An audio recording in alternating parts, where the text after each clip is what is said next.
Madam আসবো? Come here, আপনিই তাহলে সরকারি ঘরের জন্য আবেদন করেছিলেন? হ্যাঁ ম্যাডাম, আমার একটা ঘরের ব্যবস্থা করে দেন। ঝড় বৃষ্টি হইলে সল মায়ের চকির তলে ঢুকাই দিই। নিজেরা বেটা বেটি দুজনে চকির তলে ঢুকে থাকি। এই বুঝি ঘর ভেঙে বললো, এই বুঝি ঘর ভেঙে বললো। কিছুদিনের মধ্যে আপনার বাড়িতে আমি ইনকোয়ারি করতে যাব। আনকোয়ারি করতে যাইতেই হবে ম্যাডাম। মানে? আচ্ছা ঠিক আছে ঠিক আছে, যায়েন যায়েন।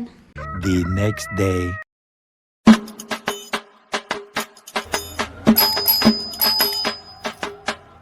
কে রে, ভর দুপুরবেলা কানের মাথা খাচ্ছিস? আপনি কে? আপনি তো কিছুদিন আগে আমাদের অফিসে গিয়েছিলেন না? আপনি কে বলুন তো? ভর দুপুরবেলা আমি আপনাদের অফিসে যাবো কি করতে? আপনি সরকারি ঘরের জন্য অ্যাপ্লাই করেননি তো? তাহলে চলে যাচ্ছি। ও হ্যাঁ, আমি আমি আমি আসুন আসুন আসুন। অফিস থেকে আমাকে পাঠিয়েছে ইনকোয়ারি করার জন্য। আপনাদের বলে ঘর নেই, ঝড় হলে খাটের তলে গিয়ে ঘুমান। ভালোই তো ঘরটা পাকাপোক্ত করেছেন, তাহলে মিথ্যা কথা বলেছেন কেন? না মানে এটা আমাদের বাড়ি না তো, আমি বেড়াইতে আইছি। তাহলে আপনি এখানকার ঠিকানা দিয়েছেন কেন?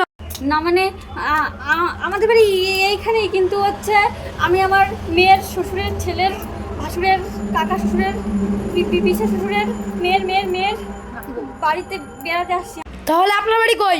ওই যে আমাদের বাড়ি, বিশ্বাস করুন ওই যে আমাদের বাড়ি। কি কষ্ট থাকি আমরা।